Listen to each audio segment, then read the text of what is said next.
Plus, we got to get the recording. I'm just talking away, right? Thinking that everybody can see everything. Thank you, Andrew. Let's see how this works. Let's share that. Boom. There. Let's play from the start. There we Yep, there we go. go. Y'all see it now? Yep, just fine. That's funny. It's so good to be a part of a good team. Man, I was just running. All right, here we go. Cultural humility.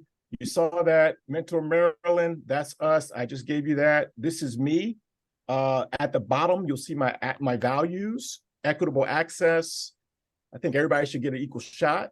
Generational wealth. I love the passing down of not just financial resources, but expertise and passing it from generation to generation. That's why mentoring is so important for me. And also strength-based fulfillment. I like people to operate in their gifts and their talents and to really leverage that for their professional success. So those are my values.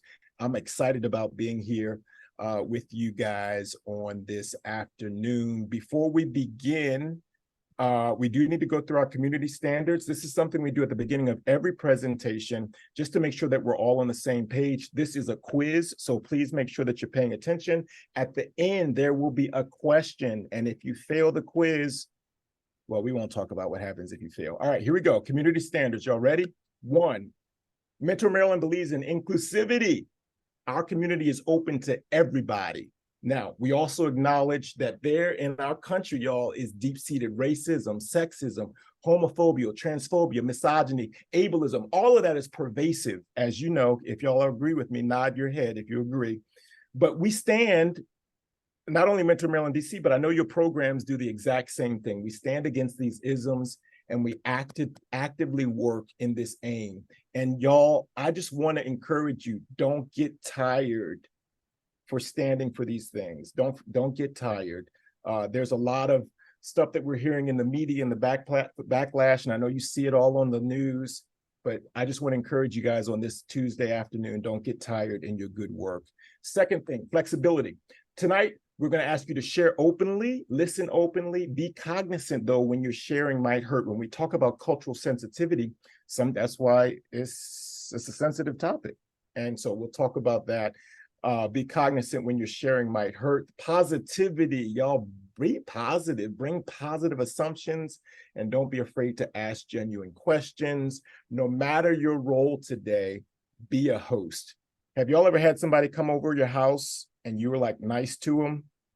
Anybody? Okay, I see a couple of y'all. Shake your hand, give me a nod. Okay, thank you, Michelle. That's the same idea we want you to have with everybody on the call. Just imagine that everybody on the call is at your house. And so you want to treat them nice, be a host, all right? Equanimity, that's that one. The next one is intentionality. Now, this is a brave space that we're in tonight. We're going to talk about some brave topics. Sometimes it's a little difficult, and we can't always endeavor to be safe, but we can endeavor to be brave. That's intentionality. The next one, expressivity. I love these ivities. Y'all like that? Y'all can take that if you want them. We want this community and this experience tonight to be supportive, educational, and I hope y'all can tell I like to have fun. We like to have fun. Bring your present self, Aiden. All of the Aidens that are on the call, there's like 5 of you. Bring your present self. Andrew, hey, this is your favorite one. Andrew, can you do this one? So civility, which is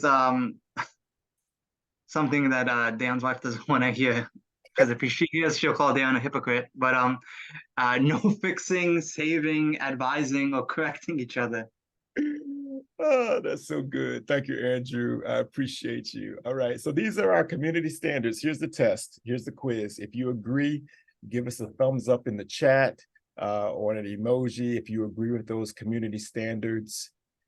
Thank you. Thank you. I'm seeing about 30%. Haven't seen all the thumbs ups. Aiden, you got about 3 or 4 more. Thank you.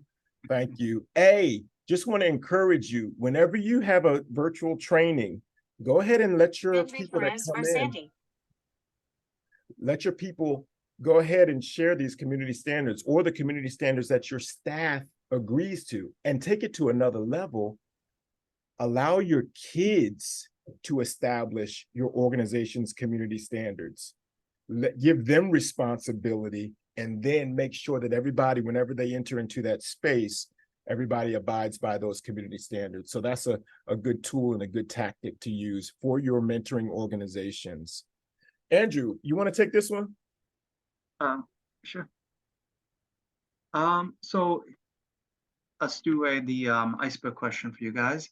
If you could choose anyone, dead or alive, to be your mentor, who would you choose? Just like either like unmute yourself or put it in the chat, either one. So any mentor, dead or alive. Grandmother. Oh, Josephine Baker. Okay, we may come to that. Everybody put there in the chat. Good, good. Keep them coming. Everybody, please answer. If you could choose anyone, dead or alive. Aiden, I don't know if that's you. Me from the future. I like that. Uncle. Ooh, Kobe Bryant. That's my one, Kobe Bryant. Hey, did you guys see US Open? And who won the men's side of the US Open? Djokovic. Djokovic. Remember did he put that Kobe Bryant shirt on? Did you guys see that? Good. Oprah. I got Cal Ripken. Greg, I like Cal Ripken. All right. Longevity. All right. I'm going to ask one person to come. How about this? Franco Cabrera. You talked about your former boss. You feel like coming off mute and sharing with us why they were such a good mentor? That's a great example. Franco, are you able to come off mute? Yeah, I am. Yes, so Eva was my first boss when I joined CASA, and she was just like a wonderful person who was always there to lead us, to show us like what was wrong, what was right. She never got like mad, but just if anything we ever did, like if there was ever anything we did wrong or like did something in a different way, she would just guide us in a nice way That's so towards good. how we should really do things. That's so good. Hey, Franco, thank you for sharing that. I'm going to ask y'all to do one more thing before we jump in. Those mentors that you just put in the chat, think of one word that describes them, that made them effective, whether it's intentionality, whether it's their ability to listen, whether it's their trustworthiness. Can you put those one word descriptors in the chat? Very quickly, just put those in the chat. One word descriptors on what makes a good mentor. If you could put those in the chat. And thank y'all. I love that, authentic. All right. While you're putting those in the chat, today we're going to define cultural humility. We're going to talk about what it is. Empathetic. I like that. Determination, resilient, love them, listener. Yeah, keep those coming. That's so good. That's so good. Aiden, if you don't mind, Aiden from Kid Power, if you notice like 2 or 3 that stick out, Aiden, in those that are in the chat, I'm going to give you a second to share those, the ones that have the most duplication, okay? Today's agenda, defining cultural humility, what it is, why do it, how to do it, the power differential, we'll talk a little bit about that, and then we'll also talk about what's next for you as a mentoring practitioner. Now, I don't want to mispronounce your name. I think it's Sadia. You've got your hand up. Do you want to come off mute and share? That was about agreeing to the community standards. Got it. Got it. Love it. All right. Hey, Aiden, do you see any themes? Yeah. I think there's 2 big ones that stick out to me. I think, a lot of people speak about like authenticity and being real, having someone who is just, like a true version of themselves. And then I think another one that I caught that people use the same word is integrity, right? Like someone who I think genuinely in mentors, people are looking for someone who is a good person, someone who that they can look up to, and someone who they feel has integrity and is going to do the right thing. That's beautiful. Beautiful. All right. So everybody keep those words in mind.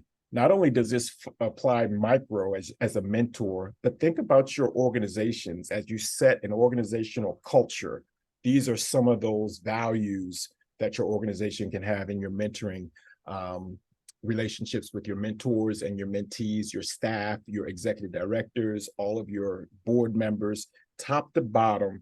These are some of the characteristics that we're looking for. Now, we're going to share this video with you. If you have something to write with, I'm going to ask you, if you have something to write with, go ahead and get it out. We're going to make some notes in just a moment. And this video, you can find it on our Becoming a Better Mentor series. I just put the link in the chat. Beautiful. Thanks, Andrew. All right, here we go.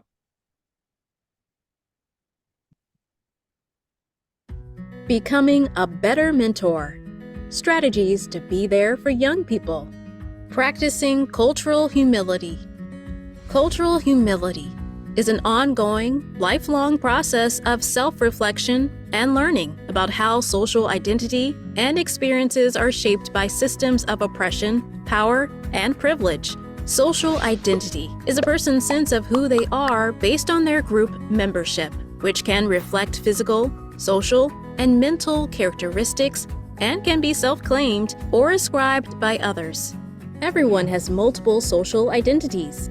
As such, cultural humility is important in all mentoring relationships, even if mentors and mentees are similar in important characteristics, like race or gender, because there are likely many other ways that they differ. Cultural humility is grounded in continuous self-reflection. This involves asking questions about and exploring the many ways you define yourself. For example, your race, gender, class, ability, sexuality, and religion, and what those identities mean in the context of the power structures in the United States. Cultural humility also involves an ongoing process of learning about your mentee. Actively seek opportunities to learn about your mentee's culture and, when warranted and invited, to participate in that culture. You may also explore how systems of oppression and privilege shape your mentee's experiences. The more you understand this, the more you will be able to offer meaningful support. Cultural humility is not cultural competence, which many people confuse. Cultural competence assumes that there is an endpoint in learning, that you can simply observe and read about another culture, then you are done. This attitude could lead mentors to be overconfident in their relationships with youth. Cultural humility is also not colorblindness. Some Americans grew up believing that seeing race is a form of prejudice and discrimination in and of itself, and even mentioning a person's race is racist. Colorblindness creates a discomfort around individuals who are racially different from you, because they may feel that they can't bring their full self into a relationship. You can start building your cultural humility by reflecting on questions such as, how do my social identities shape my worldview and experiences? How have systems of privilege and oppression shaped my own identities and experiences? How do I make space in my mentoring interactions for my mentee to express their own identities? Committing and actively engaging in a process of ongoing self-reflection and learning about your own social identity is the key in being a mentor who is culturally humble.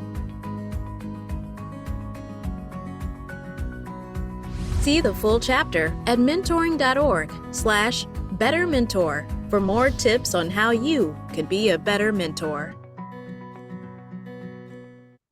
Cool.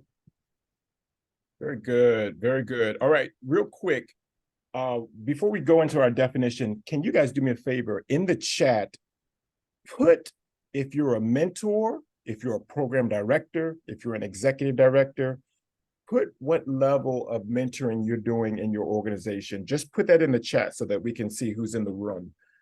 So we'll know. Very good. Thank you. Let them come. Very good. Richard, not Aiden. Thank you, Richard. Appreciate you. Okay, got some program coordinators, got some consultants. Thank you, Ms. Jeanette. Thank you. Good. This is very good. Okay, so this kind of helps us shape this whole cultural humility conversation. Now, can someone come off mute very quickly, one person, and share what from that video really stuck out to you? One person, come off mute. What stuck out?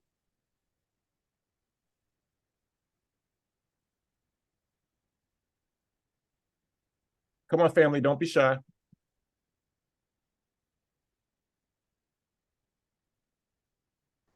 All right, I'll go. Okay. So what stood out to me, the biggest thing I think was like cultural competence versus cultural humility. That whole idea that like you can't just like learn this and like be done. It's like an ever evolving, always learning process, and you just got to keep at it.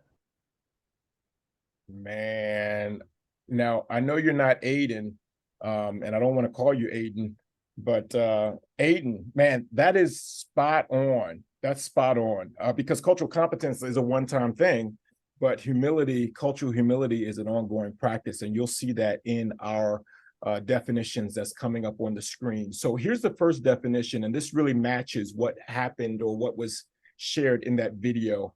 Cultural humility. Hey, can someone come off mute and read this? Somebody come off mute and read it for me. Cultural humility is an ongoing, lifelong process of self-reflection and learning about how social identity and experiences are shaped by systems of oppression, power, and privilege. Thank you, Taisha. I don't want to mispronounce your name. Thank you for reading You that. pronounced it right. What now? All right. So once again, lifelong, ongoing. But hey, check this out. Underline that word. I know y'all don't have y'all can't underline it, but I'm just saying in your mind, underline the word self-reflection. You're going to see that theme come out consistently tonight, self-reflection. Here's a second definition. I pulled this from Rachel Morgan, and she's MA, and she's got a practice out on the West Coast, and she really infuses exercise, this whole holistic concept, and she talks about cultural humility. Can I get someone else to come off mute and read Rachel's definition?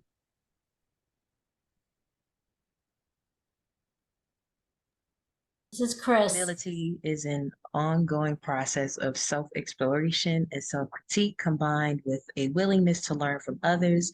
It means entertaining a relationship with one another person with the intention of honoring their beliefs, customs, values, and accepting that person for who they are.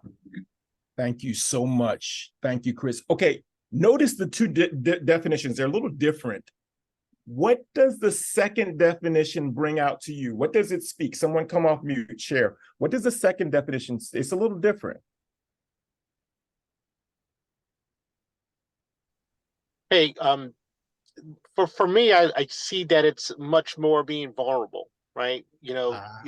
Self-exploration and self-critique takes a lot of effort, and it takes a lot of, you may have to fight against things that you may have believed all your life, right? And you have good intentions, but you really need to be vulnerable here and get that mindset in order to really embrace this. So I really like that. I really like that. Yeah, it seems a little deeper, a little self-exploration, self-critique. And I like the second definition also because it talks about the beliefs, the customs, and the values, and really accepting other people. Yolanda, go ahead, share, please.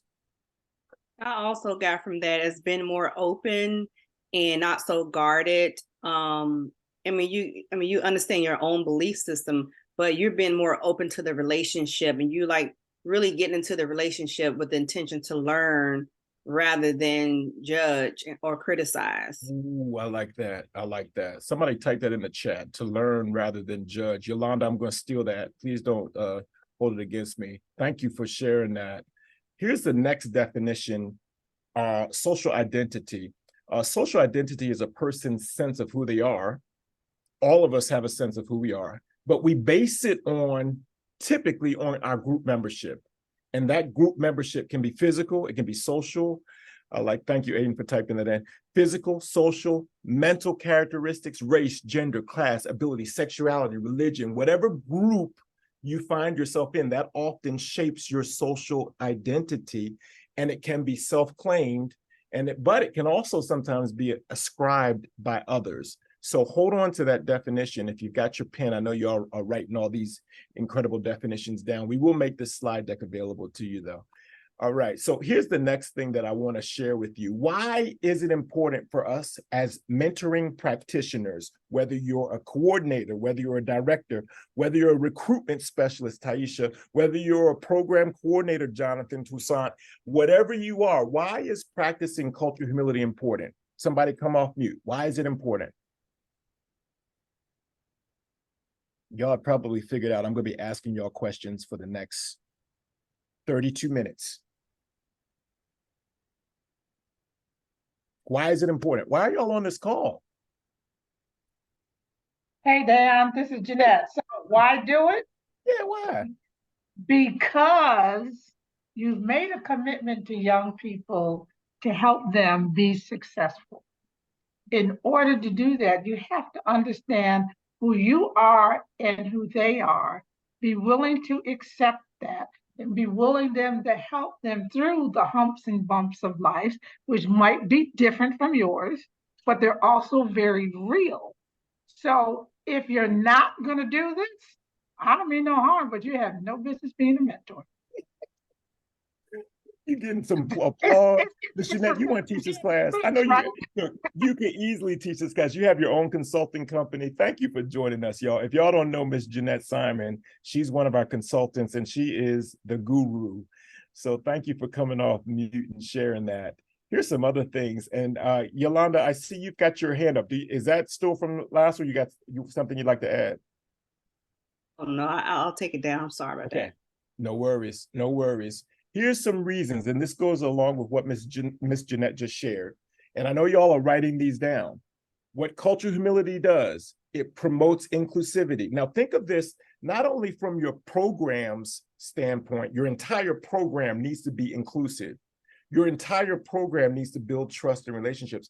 But you, as a mentor, from a micro perspective, you also practice cultural humility to challenge the biases and stereotypes that our young people face, to enhance your cultural competence, is to continue to increase your cultural competence, to improve a program's effectiveness, all these things, empowering authentic engagement. Many of you said integrity was so critical to be an effective mentor. That's where that authentic engagement comes in. And also organizations, when they practice cultural humility, it fosters an equitable environment across the board, top down, executive director, all the way down through the board, all the way down to the mentors that are boots on the ground. So that's some reasons why we practice cultural humility. You know, our country, we need to practice cultural humility across the board. Can I get an amen from that? Here's a couple of thoughts, cultural humility. Here's a couple other thoughts that are more specific for your mentee. Your mentee comes to this space with their own ethnic identity. And it's so important, especially for our mentees of color, that you practice cultural humility, because that is going to give them that whole efficacious self-identity. And so you have to acknowledge their ethnicity and acknowledge their identity to empower them to be their full self and to be their best self. So that's the first thing. The second thing, it helps mentors, you overcome barriers in relationships. So you guys that are mentors, when you have this cultural humility mindset, it breaks down the walls and the barriers that often divide us based upon whatever social identity group we're a part of. Last one, here's the thing. When mentors are not attuned to cultural differences, when you just ignore the differences, it often makes the mentee feel unseen and unheard. And all y'all know, if y'all have been in any type of relationship, if you feel unseen and unheard, what do? You check out.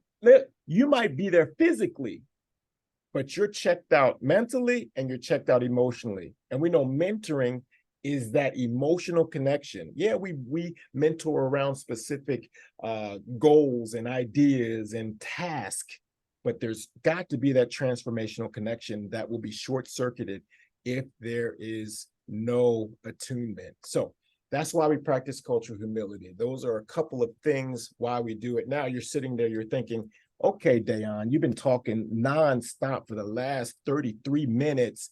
How? Get to it, Dayon. How do we practice cultural humility? Here's a couple of tips that I want to give you. The first thing that you got to do is you have to continually reflect, y'all can write this down, on your own identity. That's the first, everybody put a number one, put one finger up for me. Thank you, Miss Jeanette, thank you.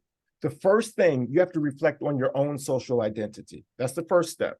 Here's the next step. Make efforts, this is where cultural competence comes in. Make efforts to learn and then reflect on your mentees' social identity. Think, just sit there and think, reflect. What does it mean to be a Latino American? What does it mean to be a European American? Reflect on that, their experiences, their identity, and their background. As a mentor, that's the second thing to do. Not only reflect on yourself, that's okay, Princess, we're glad you're here. Not only reflect on yourself, but reflect also on your mentee. Here's the last step. Reflect on the differences.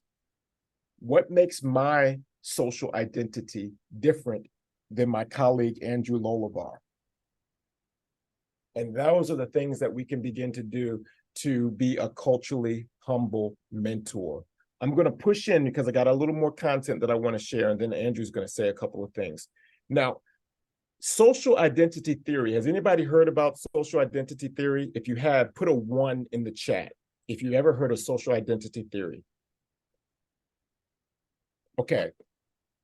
You know how psychologists put fancy words on stuff?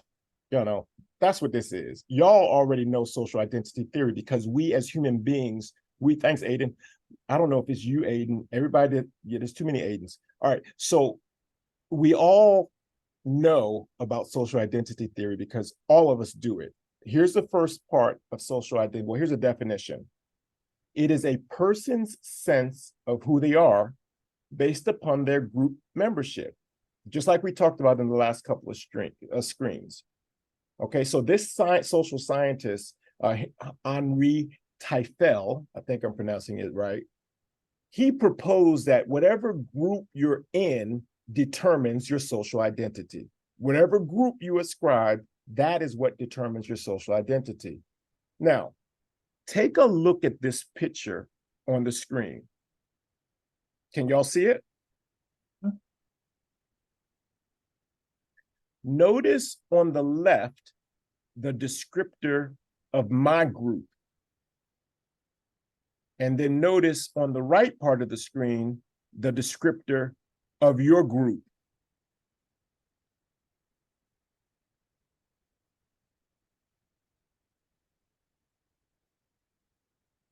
What sticks out in that picture? Somebody come off mute. I thought this picture was hilarious. Somebody come off mute.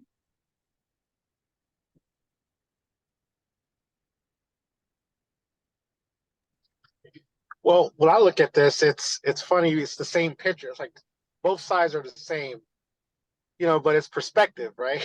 So, it's hilarious. It's the same on both sides.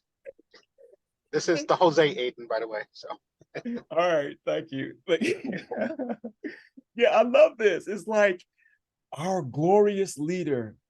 And then on the other hand, you look across the river and their leader is a wicked despot. It's like, wait, they look the same, they're the same size, all of that. So here's what social identity does. It causes us to categorize. And then after we categorize, we figure out where we fit. And then we begin to make comparisons. And as soon as we start making comparisons, that's when racism and prejudice and uncultural humility starts to come into play. I love that picture. Here are the definitions of cultural identity or cultural theory. 1, we categorize to understand and to identify. And this is what we do with people. So the first step is categorization. The second step, and I'm going to push through these quickly, the second step is identification. Where do I fit in this group? All right, so I see European Americans, I see Japanese Americans, I see African Americans, okay, African American male. I'm looking, I'm categorizing. Okay, so I'm going to adopt the identity as an African American male. All right. There is emotional significance when I say I'm an African American male. It means a lot to me to say I'm an African American male. And my esteem as an African American male is bound up in my group membership. Okay. Now, let's go to stage 3. Once I identify myself as an African American male, then it causes me to categorize myself and others that may not be African American males or don't identify as African American males. Now, look at the second paragraph on this slide. This is critical to understanding prejudice, because once two groups identify themselves as rivals, they're forced to compete. Do you guys see that? Competition and hostility arise. So this is this social identity theory. And this is why all of us need cultural humility. All right. Does anybody want to come off mute and share what does this resonate as we go to the next topic?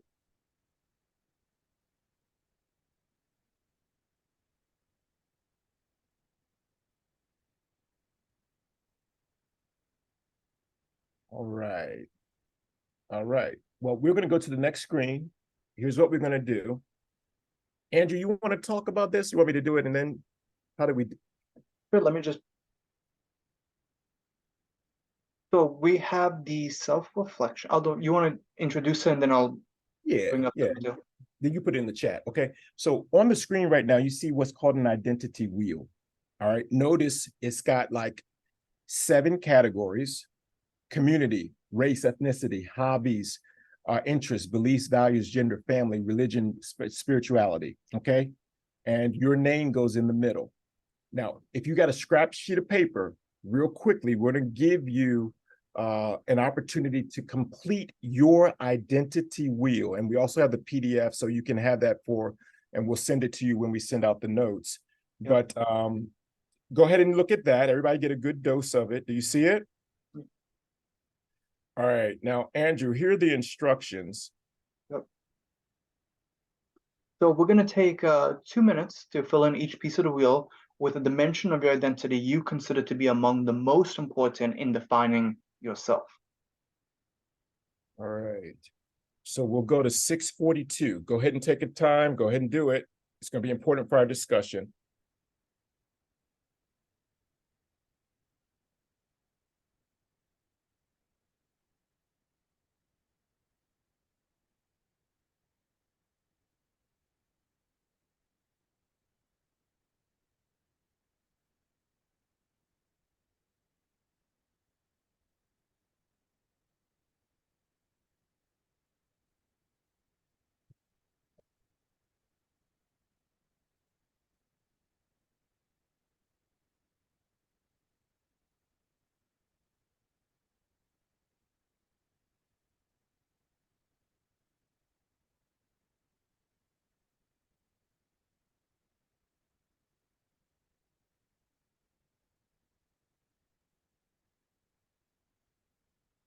You got about 45 more seconds.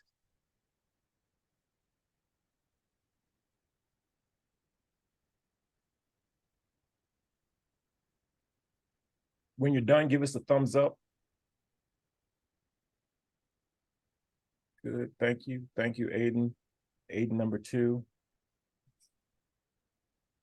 Thank you, Miss Jeanette. When you're done, give us a thumbs up. Thank you, Alicia. Good, Chris. Thank you.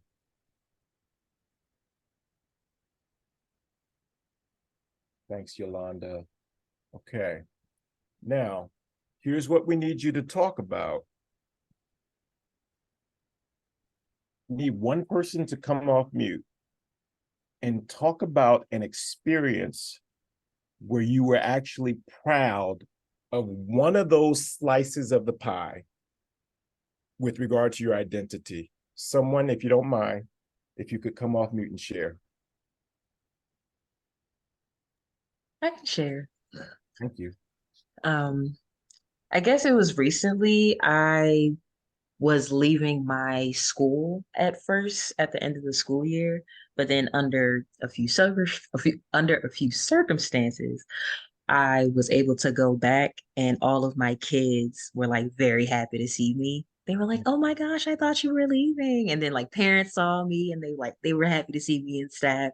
So it just felt good that the impact that I made last year, they were still happy to like see me come back. Mm, mm. That's amazing. That's good. What aspect, Alicia, what aspect of your identity did that speak to as a teacher? What was it? It felt like that person in the family, like a Karen auntie. You feel me? That's just how I see myself. On the side, I call myself Auntie Leash because that's just the energy that I carry. But in the identity wheel, I definitely compared it to community and beliefs and values. So Yeah, that's so good, Alicia. Thank you for sharing that. That's amazing.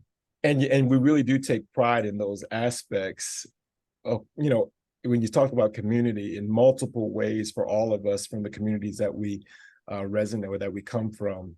Now, everybody, those of you that are mentors, as you enter into these discussions, you can use these for your mentee. And so we're going to make sure that you have this identity wheel. This is a great conversation starter where you can really, just like I asked Alicia, what made her feel proud, we can ask our mentees the exact same thing. Hey, what makes you feel proud about being a member of the football team? And what makes you feel proud about identifying in that particular way? And so these are things that we can use. And then conversely, if you really want to be intimate and you want to take it to the next level, ask them question number 2. Give me an experience where you felt pain or embarrassment about one of your descriptors, and then allow that conversation to provide a greater sense of connection and trust with your mentee. Okay, so this identity wheel is now yours. You got it. That's a tactic and a tool that you can use. Now, I want to share just a little bit more about how to practice cultural humility. I'm going to ask Andrew to read these for you. So the first is to have open-ended questions. Next is we're going to have a non-judgmental curiosity. You also want to be an active listener and really have good eye contact. No rushing and making sure you're not preoccupied or anything. You want your full attention. And you need to view your mentee as the expert of their own experiences, desires, and interests.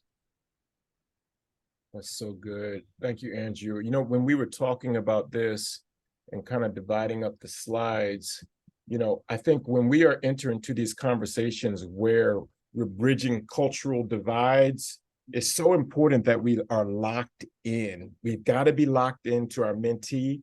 If you're trying to have a culturally humble staff for your organization, you've got to be locked in. No judgment. There's got to be that open-ended questions, curiosity, and that creates a culture of humility. And so that's something that you can also take. One more thing I'd like to share also, and this goes into the whole power differential, which is also critical in this context of being culturally humble. Remember, when we enter into our space as a mentor and we're older, and then we got a mentee, to be culturally humble is also to understand the differential in power. All right. When we're males and we're talking to females, and when females are talking to males, there's power differentials. Same thing, white mentor paired with a black mentee, black mentor paired with a white mentee. Whenever there are power differentials, we really have to make sure that we enter into those spaces with this sense of cultural humility, where we're asking questions and we try to make sure that those playing fields are leveled and that we take time, because remember, in our definition, cultural humility is all about reflection, reflecting on what does it mean for me to be a professional, middle-class African-American, and when I'm paired with a mentee who's living in poverty, and I have so much privilege, even as an African-American male. a middle-class African-American male. I have to reflect on myself first, and then secondly, to be culturally humble, I have to reflect on my mentee, and then I need to be able to assimilate and reflect on both. And remember, cultural humility is, we talked about at the very beginning, it's an ongoing process, an ongoing reflective mindset. So I'd like to share. I'm going to stop right there. We're at 6:48. Any comments on this cultural humility and the power differentials? Anything that you've noticed in your practice as a mentor? Want to open up and share real quick, please.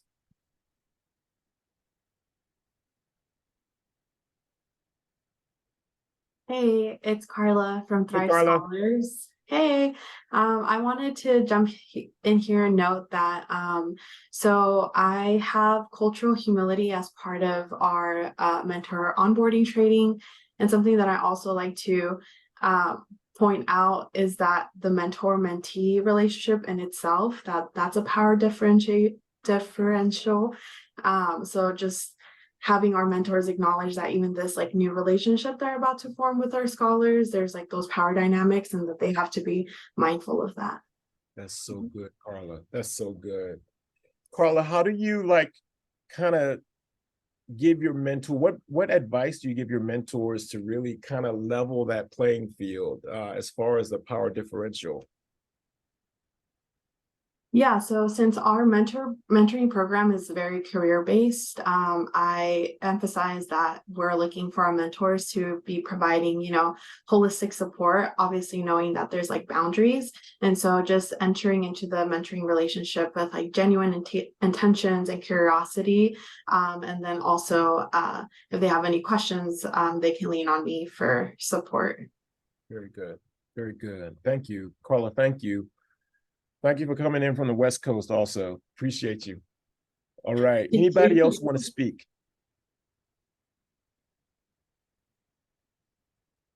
What incidences have you had in your mentoring organization where you have attempted to address the power differentiation? How have you attempted to address cultural humility and the adultism and the sexism that's often in our culture? And how do we neutralize it as mentors? Someone else come off mute and share.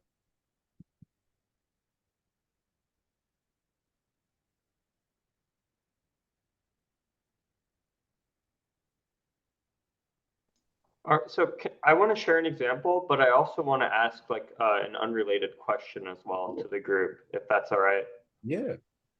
All right. So I've been finding what has been working well for me is meeting someone in their like activities and spots that are familiar to them, like in like their neighborhood or like somewhere where they feel comfortable is super important.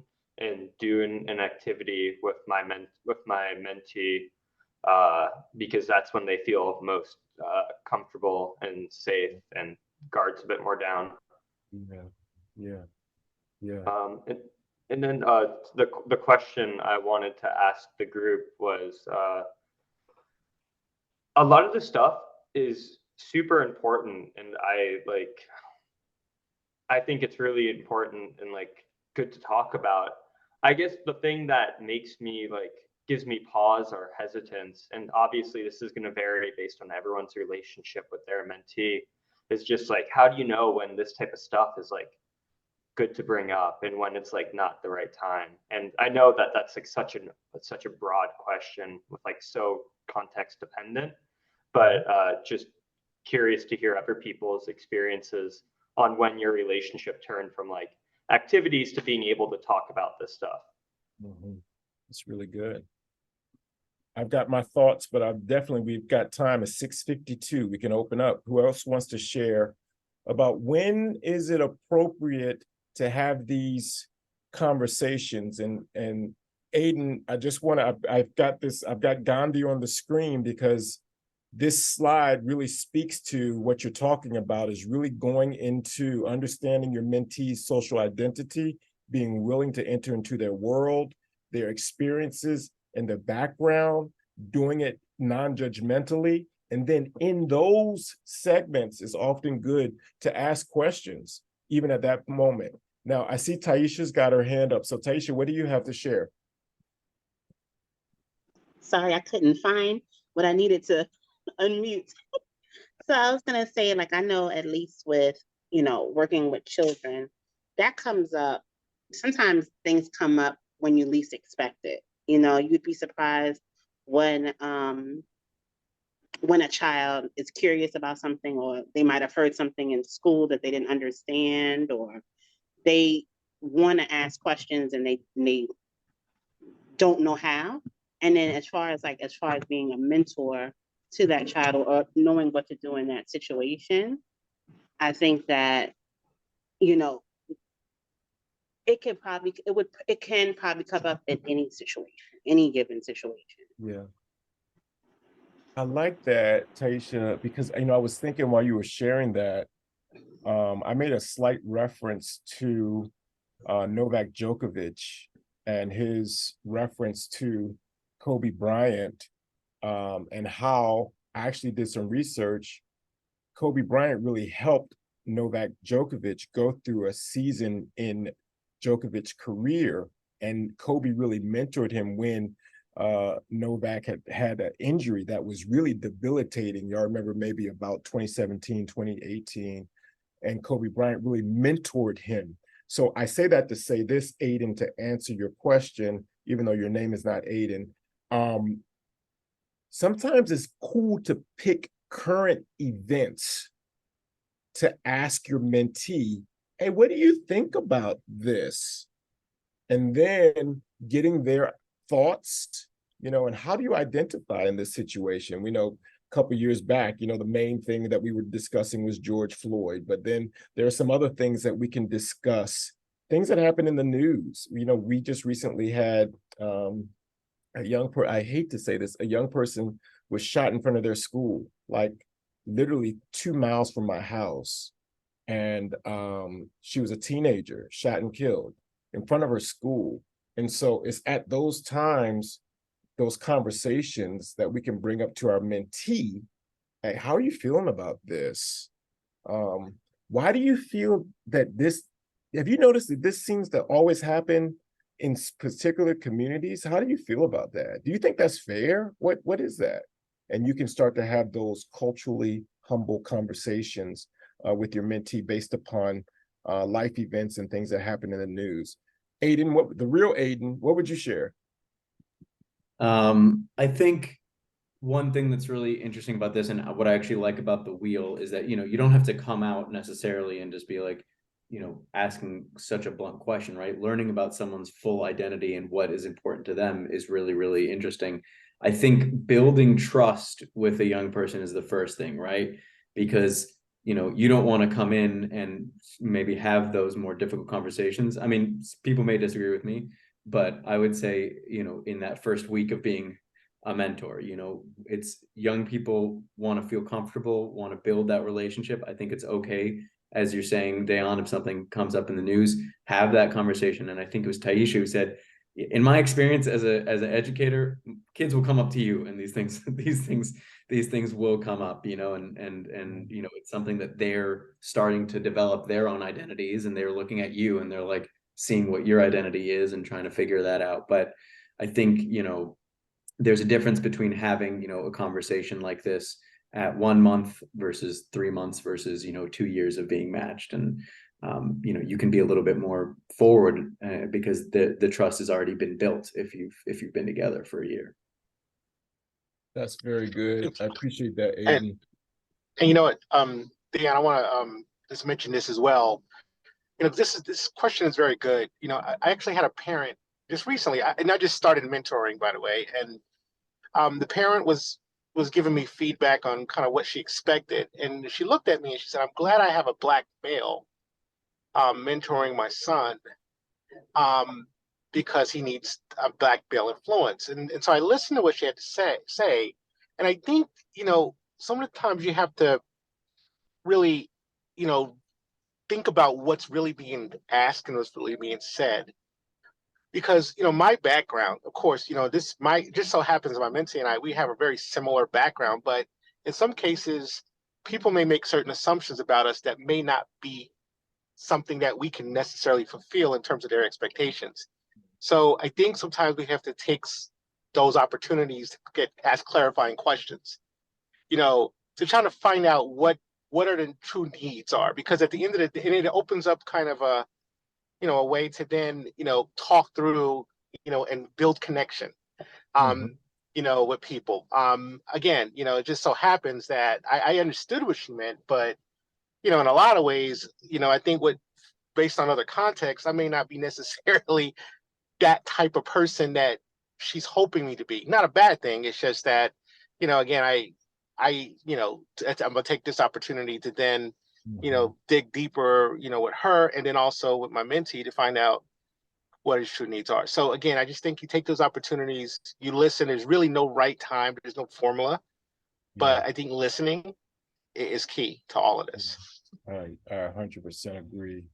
And, I was thinking, the identity formation piece is really for you and your mentee. Now, I know our parents are important, and we do want to listen, to get parents' perspective. But I think having that, I like the idea from a timing perspective of really at the beginning of that mentoring relationship, when everything is new and you're doing your goals. Sometimes mentoring programs go through goals.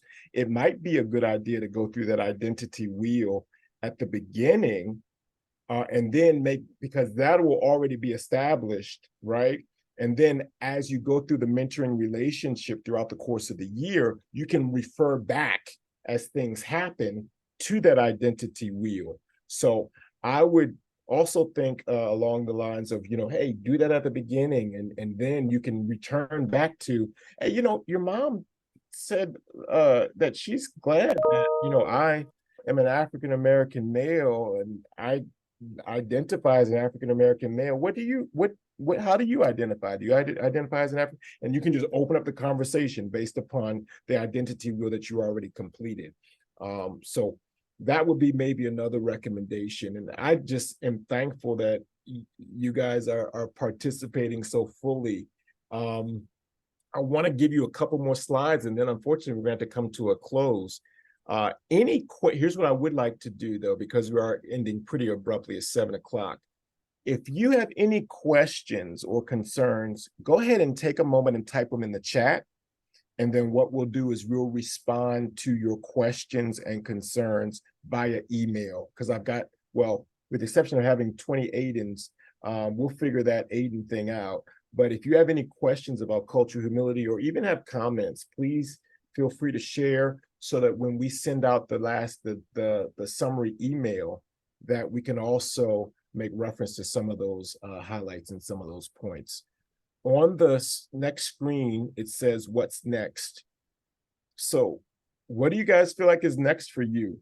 As a mentor, as a program consultant, what's next?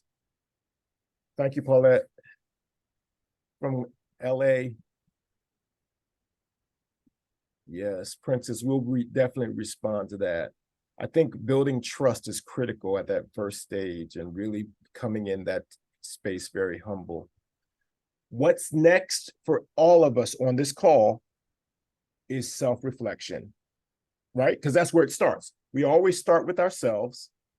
What did you get out of this when you think about your cultural identity? Where do you fit? That's the first step. Once you get off this call, take a moment, look at the identity wheel, see where you're proud, where have you had issues with your identity? Because first step is self-reflection and understanding yourself. The second step is then make a commitment to study and understand the beliefs, the values of your mentee. And then the third step, as you know, is to compare notes. And so we just got a couple things that we want to add. We've got questions. We'll put these in the email that we'll send you, questions for self-reflection. You can also use these questions for your mentee, to ask your mentee if you have an opportunity to talk about things that are happening in their community, things that are happening in their cultural group, questions that you can ask. And then, there's some additional reading resources. We're going to share this in the email that will go out to you about critical mentoring and race, and how to talk about race and identity. Those are a couple other things. And then lastly, what's next? we just want to say thank you for being a part. If you have any questions or anything that you'd like to share, please, once again, drop it in the chat. We'll go through the chat and we'll respond by email. Aiden, you got anything to share on behalf of Kid Power? No, I mean, I just want to say I really appreciate this. Thank you so much, and thank you to everyone who came. I feel like a lot of times you come through this and you know, there's not many actionable steps, and I think that this is completely the opposite. I feel like, you know, figuring out mentors, thinking about who they are, and you know, reflecting on that and talking to young people is incredibly helpful, and it's just the beginning. But no, I really appreciate that, and yeah, I'm also really appreciative to all the mentors that joined this call who are putting in the time, taking the time out of their day to you know, keep you know, learning more and improving, because that's amazing. Putting in the work. And you guys can also, thank you, Aiden. I appreciate that, because actionable is so critical, and because otherwise we're just talking. The other thing that we can also do, if you Google identity wheel, there will be multiple identity wheels that will come up. So the one that we showed you is a very basic one, but you can find maybe 3 or 4 different ones that have different categories and work through those as well and share those with your mentee and have them. So that identity wheel is a very good jumping off point to use when we're talking about cultural identity. And once again, everybody, thank you all so much for joining us. And we'll see you at our next training. We'll keep you in the loop. We've got your addresses. Thank you all so much. Have a good evening.